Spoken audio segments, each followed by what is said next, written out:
Hi, this is the How to Be a Good Playtester panel, and since Metatopia is a playtesting convention, it's an important one if you need some advice on it.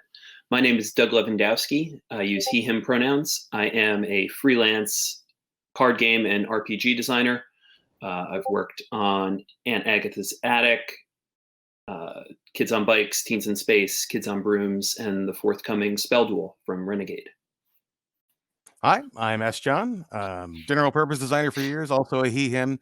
Guardians of Order, Steve Jackson Games, West End Games, Flying Buffalo, Avalon Hill, TSR, White Wolf, Wizards of the Coast, and many others. These days, I'm winding down my personal project of Cumberland Games. And so we're going to just give you some advice. We do wish this was in person because we were both talking before the panel and said that we really like doing more of the question thing. So we do have someone monitoring Twitch very graciously. So if you have any questions, please post them there and we will be very, very happy to answer them. And if you don't have any questions, come up with some. Yeah, that's a good one. So until then, we're just going to go back and forth and give you some advice. S. John, do you want to start or would you like me to start? I can go ahead and start since you graciously took the introduction from me because I was scared to death of that. Happy to. Easy points. There's different levels of play tests, and during this, I'd like to break down some of the different types and how they affect the play experience. But the most basic advice I ever have for playtesters is just play like you're playing and kick them tires. Try to color outside the lines a little, and other than that, just enjoy yourself. Especially if you've got the designer or member of the design team present, they're going to be observing like a very nervous hawk. And honestly, you don't even need to, if they're present, you don't even need to provide a lot of feedback. You just need to play, and they'll watch and they'll see something's going on. So just dive into the game, enjoy yourself, and kick the tires. I think that's my most basic advice to playtesters. Yeah, and to build off of that, I think the more experienced the designer is, the less feedback they'll ask for. Absolutely. I know some designers who just want to either watch the thing and then not ask questions or watch a video of it if it's remote and will get everything they need from that, or they'll have a couple quick questions for the end.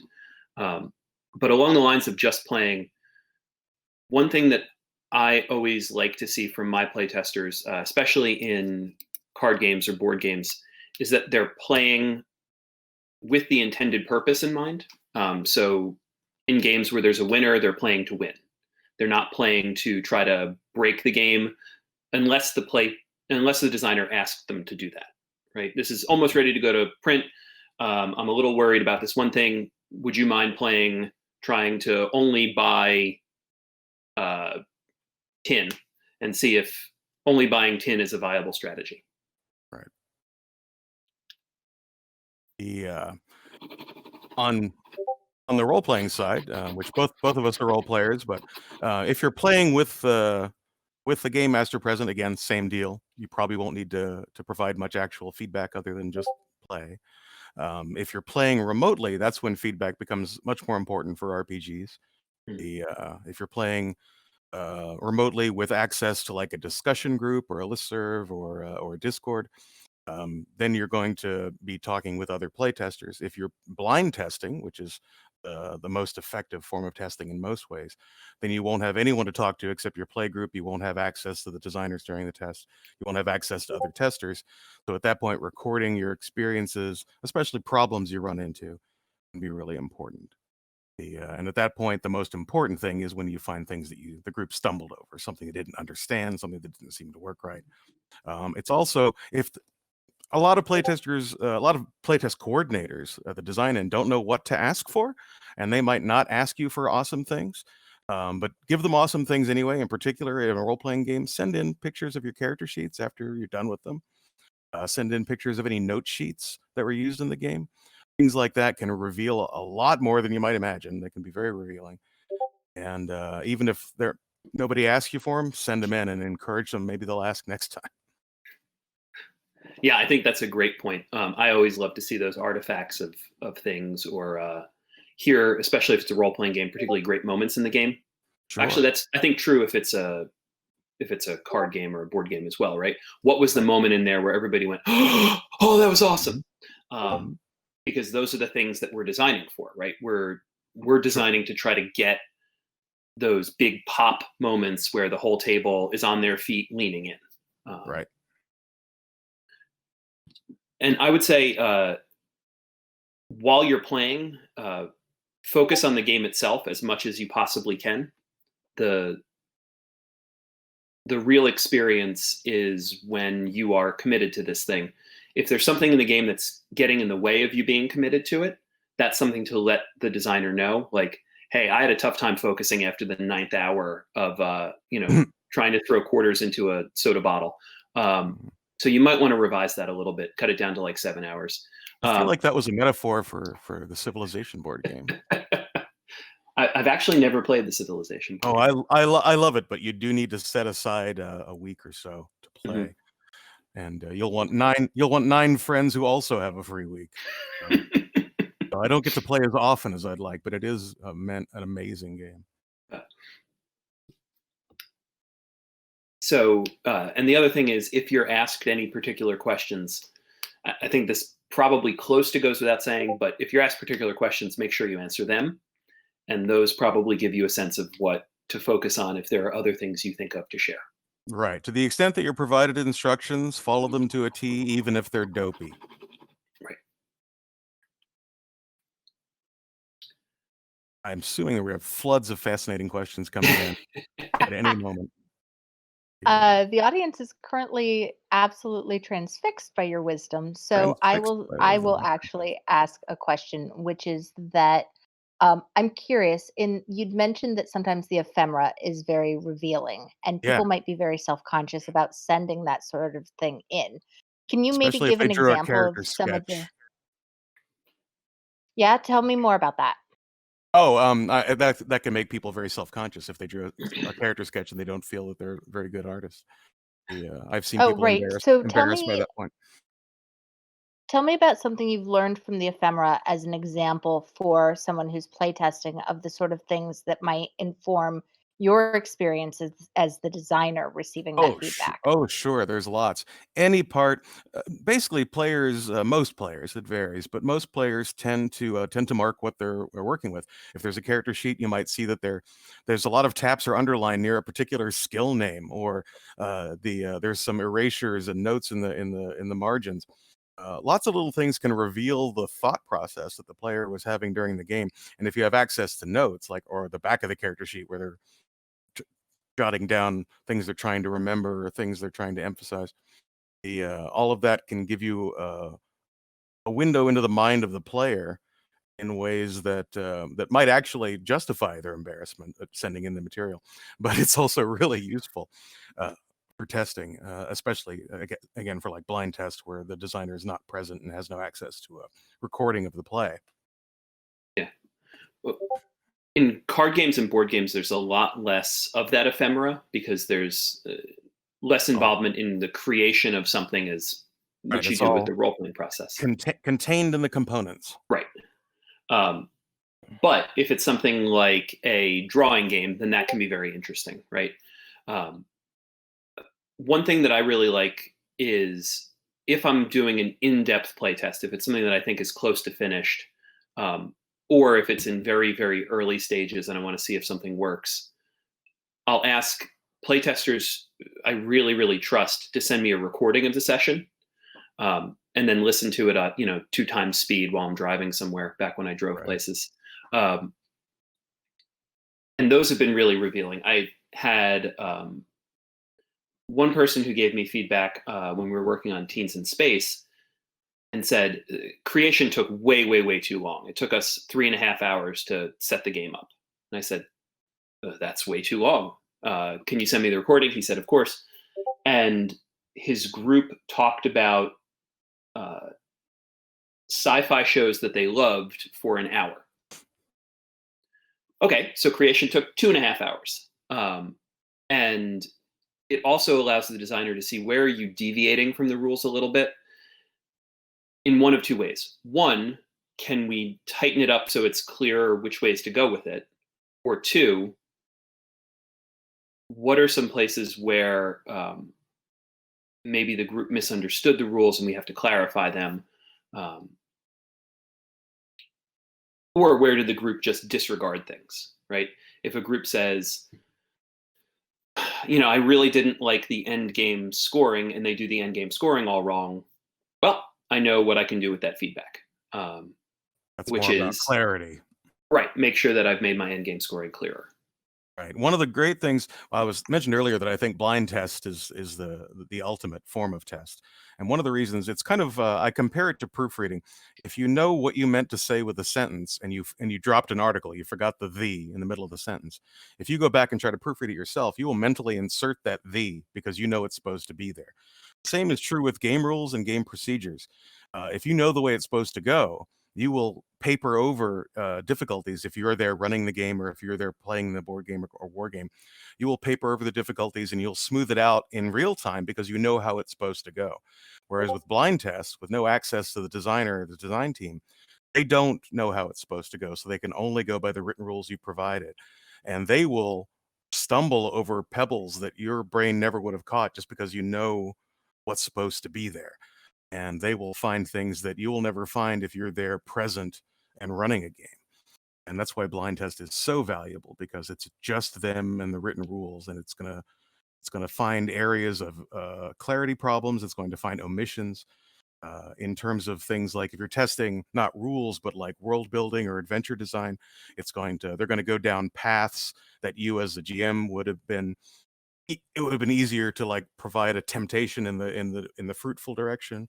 They will find temptations in others that you never would have imagined. So that's why I'm a huge fan. We've talked multiple times about how valuable it is for the designer to be able to observe play directly or indirectly, but it can also be hugely valuable if they're not actually there. So it's almost contradictory, but you want a bit of each. Yeah, to recorded sessions, my last several playtest sessions have all been via Discord. Not with video because nobody needs to see this, but by audio, and it's very easy to record that. You just bring in a recording bot, you get a recording of the session, and you've got it archived for keeps. It's super useful. Well, S. John, I have no complaints about what I'm looking at. I just got to say. Oh well, I'm more Orson Welles-ish these days. I'm a little weirding me out a little. All right, I have some questions from the audience. So one, Genesis of Legend mentioned that Metatopia has tried to transition over to unguided playtest rather than blind playtest, so that we're just a little less ableist in our language. So just making a note of that. No, that's a good note. Thank you. Yep. So question, how do you prefer that playtesters bring up negative responses? Quickly, often, preferably without being too mean about it. But on the other hand, given the choice between silence and mean, give me the mean.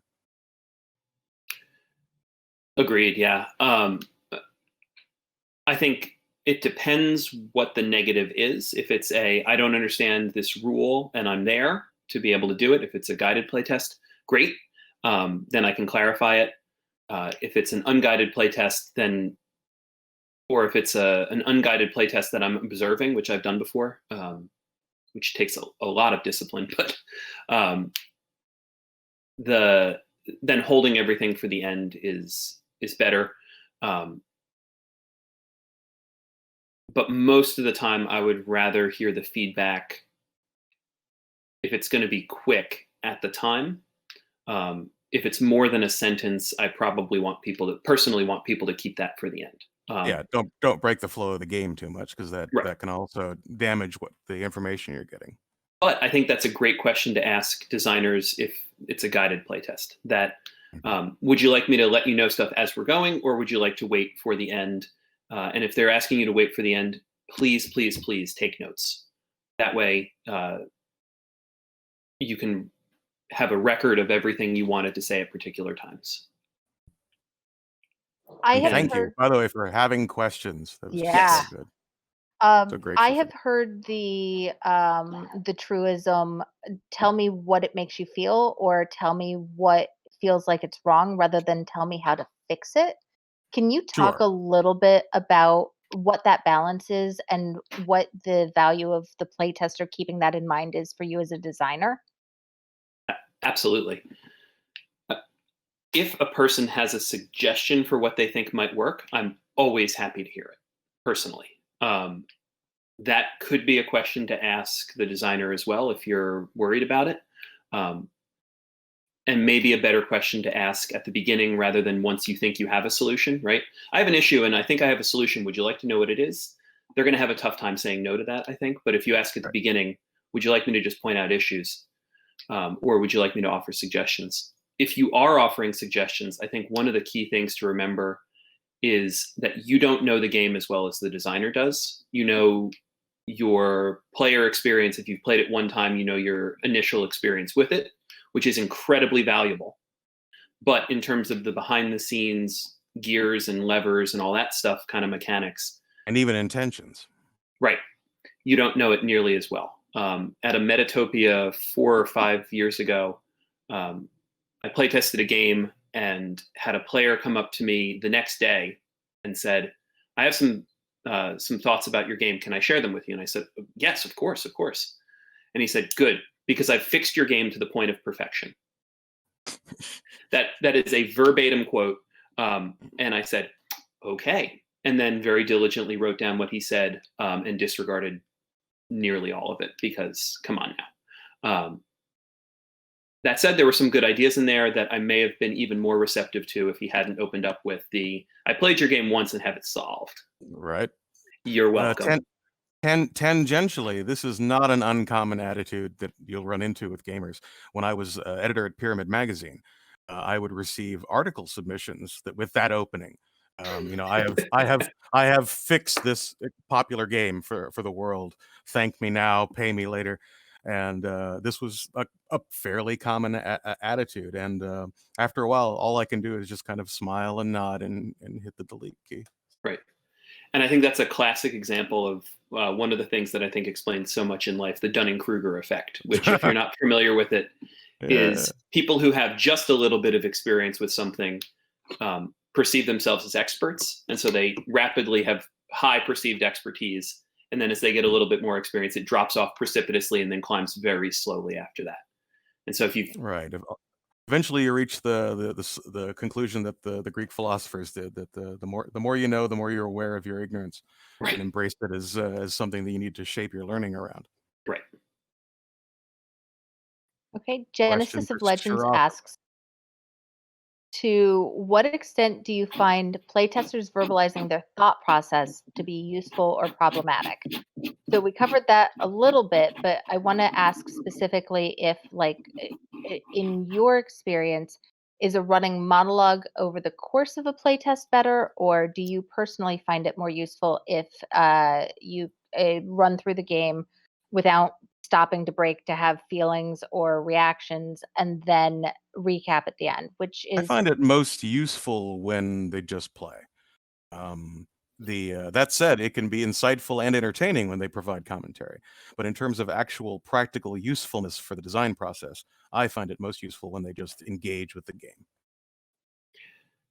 Yeah, I mostly agree with that. I think if it's something where I've given players one of two choices and it's a choice that stops them in their tracks and they say, oh man, oh God, I don't know how to pick that one. Or, oh my God, that's a great question. I don't know how to answer it in a question-driven part of a role-playing game. Then that's great. I want to hear that because then I know that's a moment for them where they had a real decision to make. But I certainly don't want someone to engage with the game, like S. John was saying, in a way that they're not going to generally. If I'm playtesting a card game, especially if there's hidden information, I don't want them to say, well, I would probably tell them that I have this card in my hand because I want them to think that I have this other card in my hand, but you've just ruined it, right? And it also slows the game down. Unless I've asked them to, I would want them to keep their thought process to themselves. Right. And in general, I would say that especially if we have any way to observe or listen to the game, we can tell if someone's stuck on a question. Even we can tell the pauses, just the tone of the voice. There's so much that's revealed that making it explicit is usually going to be unnecessary. The designer knows how the game's supposed to flow, and they can hear and see if they have visual if someone's hitting a speed bump or if someone's tripping over something.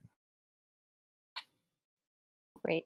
Our next question is, how do you feel about fabricating scenarios during playtest to test specific mechanics and interactions? And I imagine that the answer to this is different for board and card games or for RPGs. I think board and card games would involve stacking decks and whatnot. So Yeah, or if you're doing like a grid encounter war game, you could just be inventing little tactical scenarios on the fly. Well, what if we put a couple extra infantry over here? There's lots of ways that can be useful. If it's within the scope of the playtest, I say it's great. If it's outside the scope of the playtest, maybe save it for after and add it on to your comments, things like that. Yeah, agreed. I think if it's something that the designer sets up and wants to stress test, great. If it's something where you say, well, what would happen if I drew a hand of only lands in Magic the Gathering? Well, you'd mulligan. Well, what if I chose not to? Then you'd lose. So, yeah, I think if the designer has asked you to, great. If the designer has not so great. And this can draw on an old line about playtesting from one of my old bosses. It's good to have a mixture of types of players. One of the things a player can bring to a game is a lack of knowledge about what the game is about. That can be super useful. The old example being that if you only test a Civil War miniatures game with people who know Civil War's miniatures games, they're never going to try charging up a hillside at someone because they know it should be disadvantageous. And so you always, if you're worried as a playtester that you don't know the subject material, you're golden. You're super valuable if you're a newbie. So trying weird things, trying stupid things, and that's another place where trying something the designer didn't ask for can actually be super useful, because the designer is probably one of those experienced people who will not think to ask you to try to charge up the hillside in a Civil War game, and to make sure it doesn't give you an advantage instead of a disadvantage. But to give a little caveat to that, I think, if the designer has suggested or the rules say something that would lead you to believe that that's not suggested, right? If it says, tip for new players, don't do this, right? Don't do that. But everyone who plays your game is going to play it for the first time once. And for many people, that will be the last time they play your game. And so people who have a totally fresh perspective on it are incredibly valuable. Yeah. But Doug, I'm really bad at that type of game. I'm not sure what value I have. Address that for us? Yeah, absolutely. If you know it's not the kind of game you would want to play, don't play test it. Unless it's a friend of yours or unless you're at a playtesting convention like Metatopia, where someone says, I understand that you don't like it, but I've tried to design this for people who don't like. This is a miniatures game for people who don't like miniatures games. This is a social deduction game for people who hate werewolf or hate social deduction in general. Then great. But if I, as a designer, approach you and say, hey, I'd really like you to play this GM-less role-playing game, and you say, oh man, I've played like 10 of those, and God, I hate them. Thank you very much. Have a great day. Yes,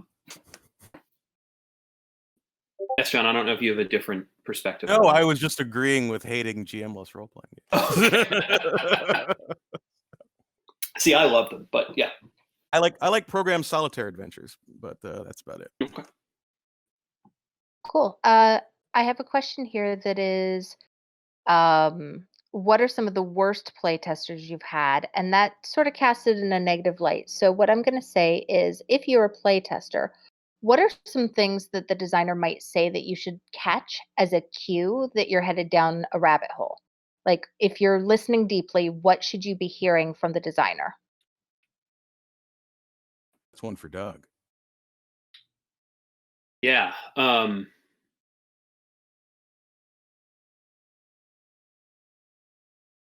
As I mentioned before, is a pretty strong indication that you've gone awry somewhere and should know better.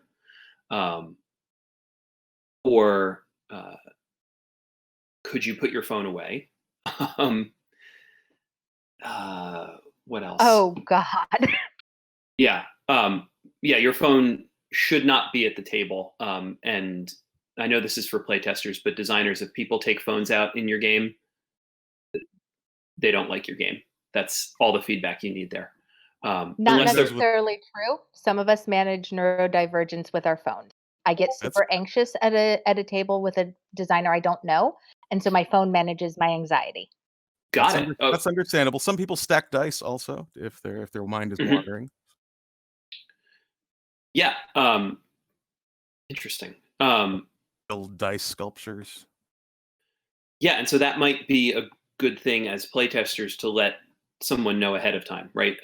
I stack dice, I fidget with my phone, not necessarily giving them the reasons why if you're not comfortable, but letting them know those qualitative things that they may misinterpret. And so I'm hearing the establishing good social contracts with the designer yes. is important for being never a good playtester. Never a bad idea at the table, no matter what. Yeah.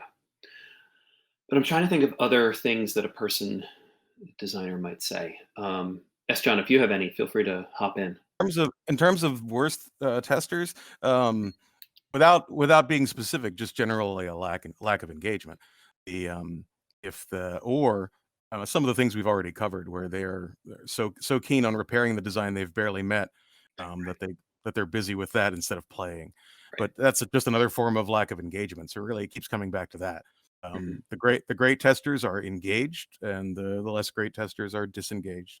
And and if it's the game's fault, I think I'll notice usually, but sometimes the players are just disengaged. Mm-hmm.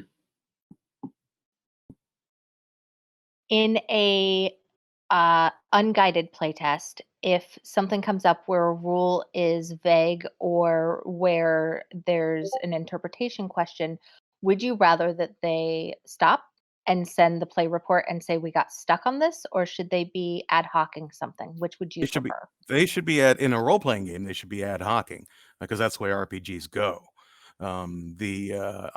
For most of the board game tests, I would also prefer that they keep playing however they can. And if that means house ruling it, make a note of it. Definitely include that in tests. Anytime you run into an objective mechanical difficulty, point of confusion or a point of omission, or something that seems to be broken, always make a note. But yeah, try to keep playing. I would not prefer, in any instance, really, that they would just stop at that point and make a report of that one thing, because I want them to find more one things, so keep going. Yeah, 100% agreed. And I think those can be really telling moments. I've definitely modified game mechanics based on misunderstandings, right? Oh, you did this. Well, that's not what we meant at all, but that's a great idea. And so that can be helpful. It also often shows a more intuitive way to do it if a group ad hocs it. But yeah, absolutely. I want as much data as possible. And I would say if you are ad hocing it and you think, oh, wow, this is super broken, then pause, maybe rewind to where you ad hoced and say, okay, so maybe if we go this other direction that we thought, if that feels better, or if they both feel bad, then that's super useful, right? That makes absolute sense. John, did you have a thing? I have a slightly I have an unpopular view about playtests that I will share at this juncture because it's relevant. For me, always the useful stuff in playtests, the most useful stuff in playtests for any kind of game, is these kinds of fairly objective problems where there's a misunderstanding, a lack of clarity, a stumbling block, something that threw the rhythm of the game off or the pace of the game off, problems that you encounter in play. That's useful. Almost everything else is actually just kind of icing. And in particular, when we were talking earlier about great emotional moments and stuff, and I agree that those are important, but honestly, likes and dislikes, subjective matters, that's more market testing than play testing. And what I really need as a designer is to make sure this design that I intend is functioning, that it's working the way it's designed to do. And whether or not you like it, that's almost like a second question to me. Because I know the target audience is people who like this stuff. So if you don't like this stuff, that's great. But if you could find anything broken, that would be more useful. I agree that the places where it's broken are incredibly useful and vital for playtesting.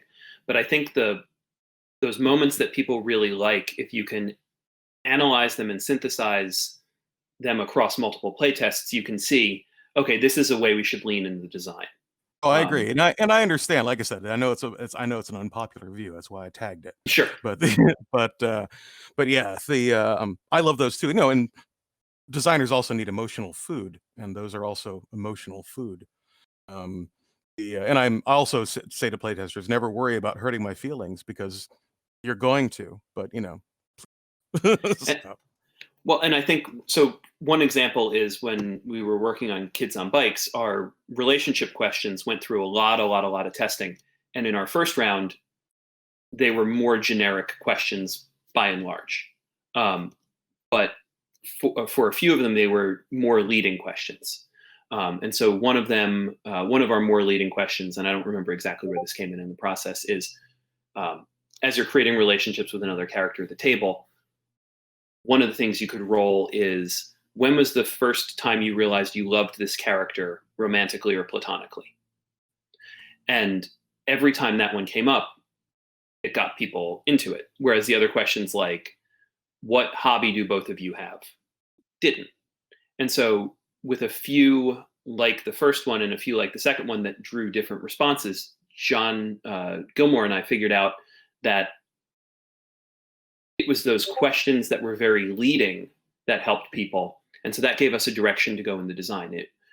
The other questions weren't broken, and I wouldn't expect a playtester to say these were bad questions. It's just that the other ones were significantly better.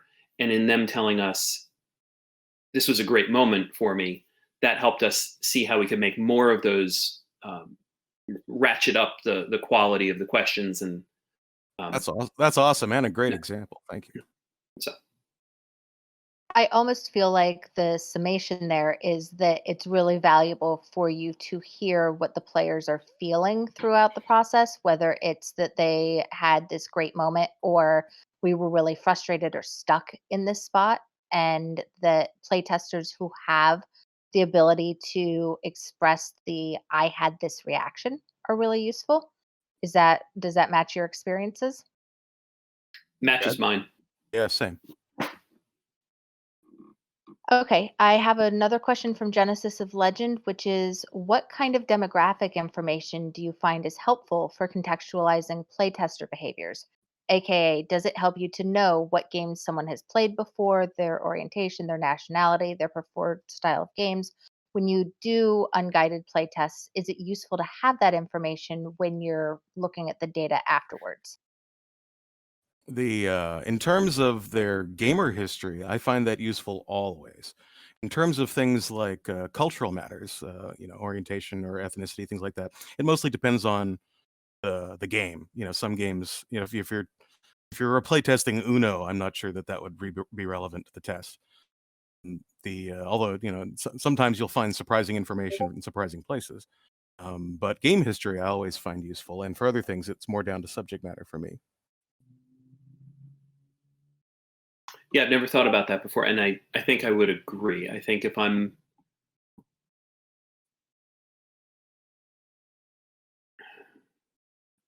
I think it would really be subject specific. Yeah, currently I'm designing a role-playing game about opera journalists, for example, and there's definitely some, especially these days. I've been working on it for a couple of years. Journalists weren't as a high tension topic when I started the design as they are currently as I'm continuing the design. There's definitely some cultural markers that I would want to know about in terms of people's attitude toward journalism as an important thing or as a fun thing, that for that playtest will be extremely important when I get to testing it. Yeah, I have very strong feelings about games about groups and in-group, out-group testing and designing. But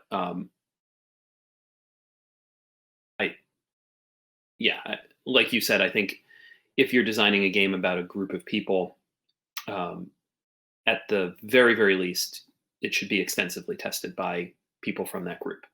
And I would probably say they should be involved in the design process as well, but that's a completely separate panel. I also just want to add that since I think all of our questions have come from one person, I just want to say thank you. Nope, I've been all over the map. Jason's been Okay. really helpful, but I have been pulling from other people. Okay, cool.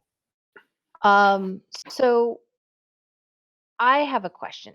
Very, very basic. Someone asks me to sit down and play test their game. What should I be bringing to the table with me? Often just you. I mean, hopefully the playtest will provide all necessary components, scratch paper, things like that, if it's being organized well. If it's being organized just at home and someone forgot to bring pencils or whatever, ask before coming over, should I bring dice? Should I bring pencils? Is anyone short on something? Is someone providing snacks? Things like that. But generally, I think you just show up with you. Agreed. Yeah, if it's a well-run playtest, they should have everything you need. Just to be on the safe side, I might bring a notebook and something to write with a removable, spiral bound, so that I can tear pages out or what have you. But yeah, beyond that, anything you need for you personally. Okay, and when I get to the table, what 3 questions would you like any playtester sitting down to ask or to have answered early so that the expectations are framed reasonably? I'm not sure I have 3 questions specifically. I would probably just go back to that basic principle of understand that you're basically just here to play and experience the game. And other than that, keep a note on which things are going wrong for you or messing you up, or as we mentioned earlier, that give you a real high. The Other than that, it's going to be pretty specific to the test. If there's something that each person needs to know beyond the basics of decent table behavior. But and we hope most gamers know the basics of decent table behavior, although we know not all gamers do. But I I would want to know, when do you want feedback? Would you like it running feedback, or would you like it to be saved for the end? Um, as a designer, it helps me to know what stage of development this game is in. Is this alpha, beta? Um, and are there any particular areas that you would like feedback on? for some tests, I definitely want to know, based on what they know about the game already, what their expectations are. Because their understanding of the game's intentions colors their playtest pretty tremendously. If I'm testing something that I intend to be comedy space opera, and they're expecting like horror military space opera, there's going to be a disconnect that's going to color their commentary and their play. I think it's always good. That's unfortunately that's more the other side of playtest. So how to run a good playtest is make sure your intentions are as clear as you can make them with the design. But if you're a playtester and you sense that hasn't been communicated, that's certainly something to explore quickly. Ask them, what's this supposed to be like? What are we actually expecting? Because that can make or break the value of a test if you're expecting something different than what the designer intends. Yeah. Admittedly, that was a little bit leading to get you to talk about what the components of setting those social contracts are and what that would look like from the seat of the playtester. And I think you hit what I would think the notes were really clearly. So if you have somebody sitting down to play that, or you're at a table with a room of people that have agreed to playtest, and somebody is clearly missing some part of the point. They're determined to break the game when that's not what the playtester has asked for. They're engaging, they're trying to turn a trick taking game into a collectible or a drafting game. As somebody supporting the designer, how do you chime in and say, hey, let's redirect? What would that look like?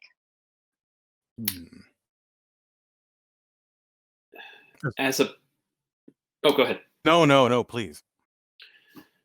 I might approach that one of 2 ways. One might be the passive aggressive way, which would be if the designer's there to turn to them and say, hey, are we supposed to be doing this thing, or do you want us to just do this instead? Or even phrase it, is that what I should be doing? Right. Should I be trying to ruin everything, or do you just want us to not ruin everything? That's extra passive aggressive. You went further than I would have. Oh, I'm on some high school teacher passive aggression, so I got it. Or maybe just remind the person directly, right? Hey, Billy, I think he said at the beginning that he wants us to look at it this way, and so it's, especially if it's impacting me as a player, or like my ability to play, right? I don't feel like I'm getting a good sense of the game with the way you're playing. And so I'll be perfectly honest, it's kind of ruining my playtest experience. Right. Context is important there, but if it's ruining the flow at all, or if it's damaging the overall playtest, then it's more important to put a curb to it as quickly as possible. Whereas in some cases, just having one kind of jerk in the group can actually be a useful thing, but that's contextual. If it's breaking the flow at all, then that's not worth whatever you might learn from it. 10 minutes until wrap.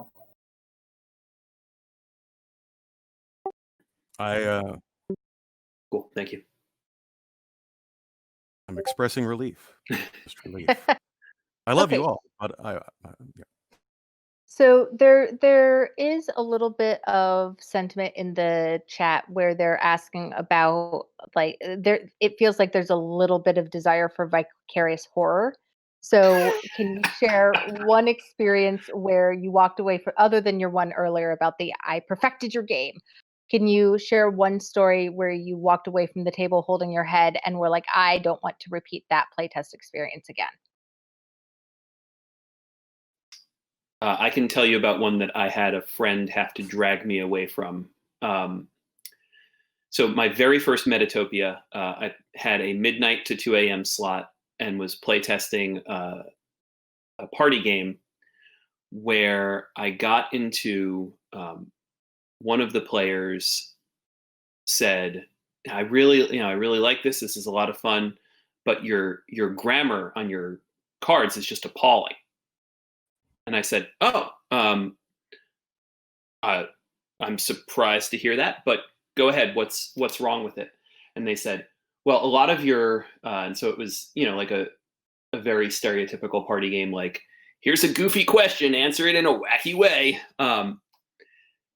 And it wasn't a very good game, but they said, many of your questions are ending with a preposition, which is a grammatical error. And I said, well, it's not a grammatical error. It's a stylistic thing. It's a stylistic choice. But especially with questions, that's fine. And they said, it's not. And I said, like I said, there's a difference. And so I went into the full English teacher explanation. And it, hopefully mentioning that you're an English teacher. I did, yeah, about 3 minutes into it, I mentioned, well, I teach high school English. What do you do? And they said, well, I have some experience editing. I said, it's not a job. What do you do for a living? And so then they told me, and I said, yeah, that doesn't sound like you're an authority on this. And I am. So I'm right and you're wrong. But thank you for your feedback. And they kept on it, and I came back. And thankfully, I had a friend with me who, after 10 minutes, said, hey, man, I'm getting really tired. I got to go to bed. And like dragged me away by my collar. What I should have done in that situation is just said, great, thank you very much. I'll take a look at that. I no longer argue with playtesters, which luckily I learned before the person came up to me and said, I fixed your game to the point of perfection. Yeah, that's at the point where a little experience makes a huge difference in just trying to level it out, soak it up, move on. I have a weird relationship with bad playtest anecdotes, because for me, all playtest is horror. It's extremely valuable, and I crave it. In fact, I consider it the soul of game design. Yeah, playtest, absolutely. But every aspect of playtest makes me want to ugly cry into my beard and then go have a pint of Ben and Jerry's. So it's all horror to me. So mostly the memories that stick out are like funny interruptions or things like that. There was one time we were testing a book of adventures for Steve Jackson Games, We got the group together and we play tested all 5 adventures in this book night after night in a concentrated playtest marathon. And at one point, one of our gamers interrupted the game because he had decided to come out to us, and he was obviously very emotional about this, and he thought it was going to be this huge dramatic revelation, like the big scene at the end of Tootsie, and all of us knew, everyone at the table knew, so we all were just kind of like sitting there, kind of drumming our fingers, waiting for him to get through this long emotional speech, coming out to us, and we were all just like, Carl, we know, we've always known, we love you, it's your turn, we've been waiting for you to roll initiative. And so I remember things like that were just, it was a half-hour interruption of the playtest that lost us some time, but it was also about our friend needing to have this emotional scene play out for us. So that's my idea of a war story. Everything else, when playtest is actually working, that's when it's truly horrific for me, as a designer. 5 minutes until end of stream.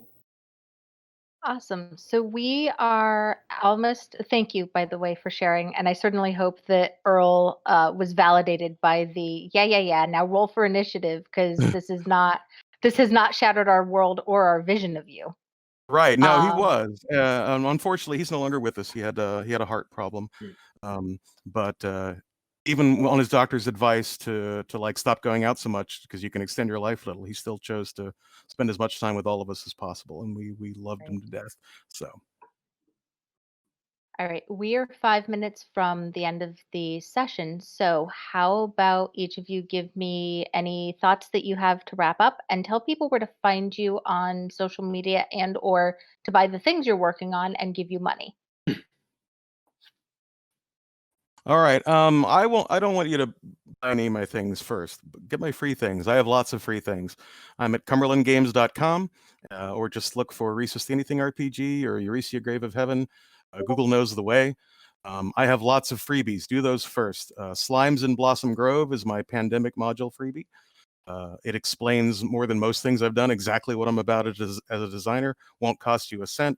Go for the free stuff first. Cumberland Games.